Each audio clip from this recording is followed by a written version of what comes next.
Hey guys, and welcome to my channel. I'm Dr. Tejaswini Prakash, an intern from Bangalore. I recently gave my fourth professional year examinations and I secured a distinction. I also took my USMLE Step 1 exams in August 2023 and I passed it.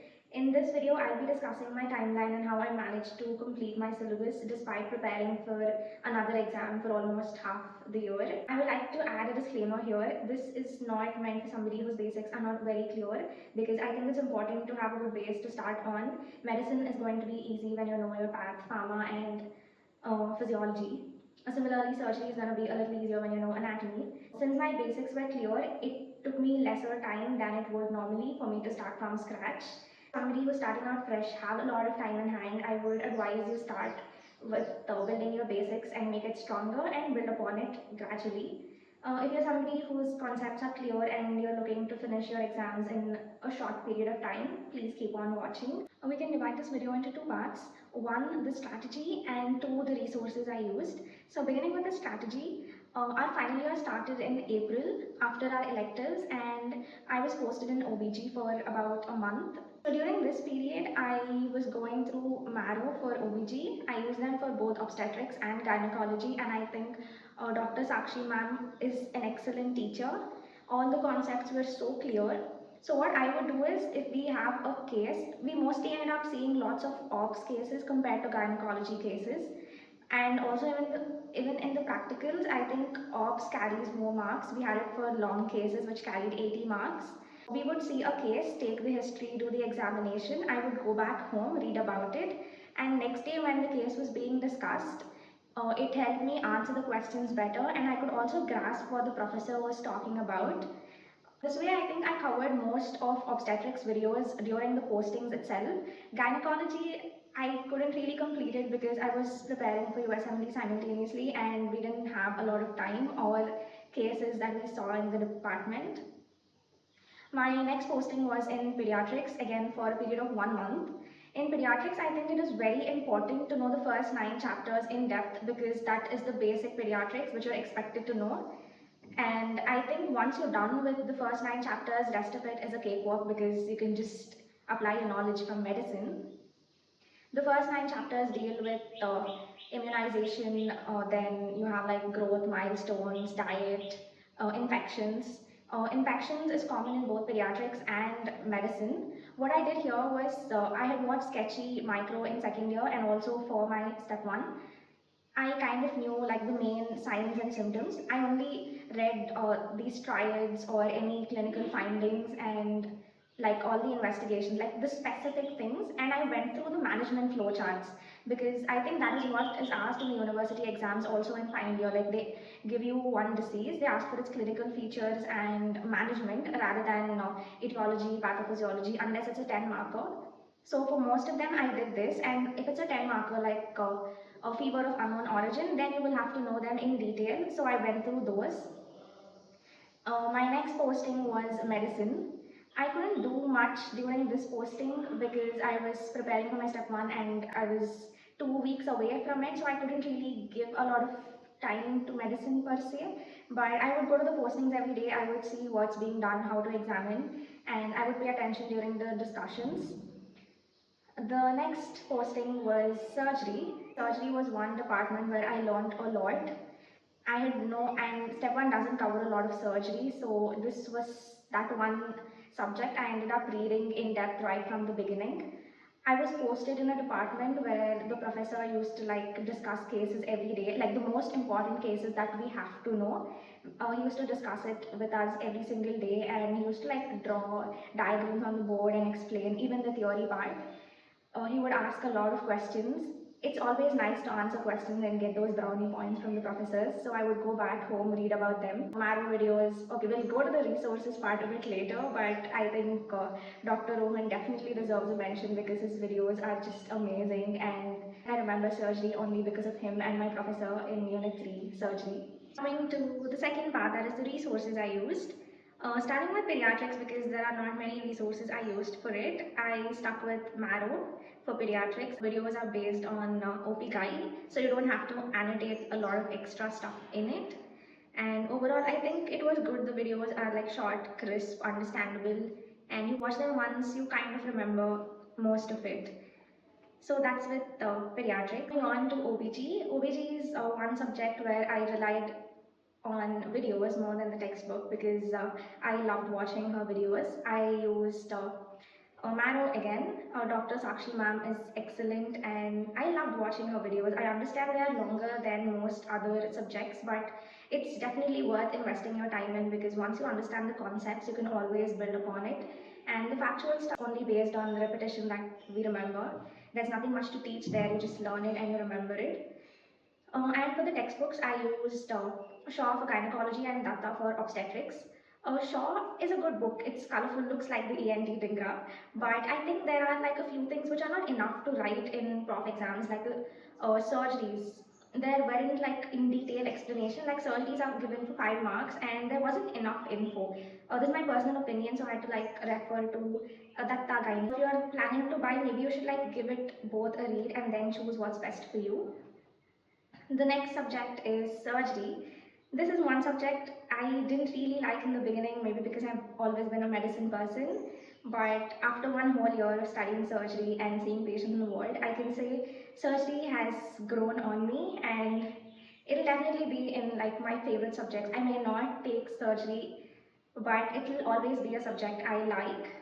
And I think it's all because of Dr. Rohan and SRB. I watched Dr. Rohan's surgery videos during my postings and used SRB textbook. I agree it feels a little voluminous seeing the thickness of the book and the font. A lot of people told me that Manipal is more concise given that I did not have a lot of time in hand. But I went ahead with SRB and I do not regret it. It is an amazing book, great illustrations, everything in depth. It's an amazing book and I can vouch for it. Now addressing the elephant in the room, medicine. Medicine is that one subject everybody starts right from day one, and on the last day if you ask them how much is left, they're like, there's a lot left. It may be because like it's just so interesting and there's so much, you want to know more and more and more and it just never ends. One advice is do not fall in that race of wanting to know everything because medicine is meant to be learned over a span of time rather than a couple of months. So make sure you know the most common cases and the most repeatedly asked questions well, and then you can like learn the ECGs. They're very interesting. I do not disagree. They are very interesting. I have done it too. I have watched a lot of ECG videos, gone to the wards, picked up ECGs, tried reading everything. But the day before exam, can you revise it? Absolutely not. You're gonna only read the headings, tables, flowcharts. So might as well do that since the beginning and like revise it more. So here's what I did. I was using Mano Medicine. Dr. Rakesh Nair sir is fantastic. We all know that. There are about 240 plus videos. Did I watch all of them? No. I watched Mano Medicine for cardiology, not everything. I think I only watched the valvular heart diseases part. The rest of it I watched from Prep Ladder, Dr. Deepak Marwa. I think I understood it better there than Maro, maybe because I was running short of time and I didn't really have a lot of time to invest in. And we all know how difficult it is to understand Dr. Rakesh Nair sir on 2x. Okay, so GI I did not do any videos because I just felt it was doable from the textbook and I went ahead with the textbook for GI, endocrine, rheumatology, hematology, neurology. Again, I watched videos from Prepladder. On nephrology, again, it's very much doable from the textbook, but it's that very cute, short little system, and I've always liked it right from second year path. I wanted to learn it from Dr. Rakesh sir, and I went ahead and watched his videos. Hematology, again, I did not watch the videos, I did it straight from the book. The other systems, I did respiratory system from Maro Medicine because I felt like my understanding of respiratory system wasn't great and I've never been a fan of it, so I needed that extra help. Infectious diseases, again, went with the book straight away. I just felt it's better to read a book and it's mostly factual stuff, and I felt videos would take longer than a textbook would. I think, yeah, rest of the systems I would have probably done from the textbook. Now beginning with the minor subjects, that is orthopedics, dermatology, psychiatry, anesthesia, radiology. Starting off with ortho, I think it's fairly common to push it till the very end because we're so consumed doing these other major subjects that, we have that last 1 month and we're like, okay, there's ortho left, there's medicine left, everything in bits and pieces. Ortho, again, it was the same for me, nothing different. My Yashwari is one textbook that was widely recommended by all my seniors and followed by most of them in my college. I did not have the textbook So I went ahead with Marrow. I watched videos for a few of them. Like if I'm watching nerve injuries, I would only watch the tests because the theory part I had already learned for step one. And if there was a knowledge gap, I would mostly read the notes for it, and I would only, stay there for like the fracture management part or, tests where I haven't watched. So it took me about like 3 days to complete all 30 videos of ortho. They're very doable. I read Maheshwari the day before exam because I realized there are a lot of flow charts in the textbook which are not there in Marrow, because Marrow is mostly like a NEET PG prep app, right? And Maheshwari is like a proper textbook for your prof exams. I don't recommend reading anything new the day before, but this is an exception because that was the first day I opened it and I saw so many tables and FOMO hit me hard. I had to do them because these are going to give me marks. And also, do not read a lot of things that you cannot revise the day before, because you're going to be having ortho and surgery on the same day, and surgery is a giant in itself. Combining it with so much info of ortho, it would be impossible for you to revise. Coming to psych and dermatology, I completely skipped it because I had done it for step one, and I had a fair idea of everything. I did not have the time to study them separately again, so I skipped them completely. Radiology and anesthesia in SRP textbook, the last few pages, they have a little bit of radiology and anesthesia that's given. I just, swiftly skimmed through them before my exam, but thankfully we had no questions from that section. But we have reached the last section, that is practicals. There's a YouTube channel called White Army where they have case discussions. It is amazing. It is a fantastic tool for you to learn how to present a case and what kind of questions can be expected in Viva. It's amazing. How I used to do it is, okay, so if I have to learn about varicose veins today, I would read the theory, I would watch Marrow videos, and then watch the case discussion. And every time a question is asked, I would pause it and try to answer it myself and see if I'm able to answer it, then listen to the answer and see if it matches. This way, like, I could have this virtual case presentation feel, and I think it really did pay off at the end because I was able to answer most questions in my Viva and the examiners were pretty impressed. In my opinion, medicine is among those branches where it's impossible to learn everything, that too in the limited amount of time we have in our hands. And at the same time, it is important to know everything because we could get a patient with literally any disease from any part of the world. You prioritize on what to study and what to leave for a prof exam.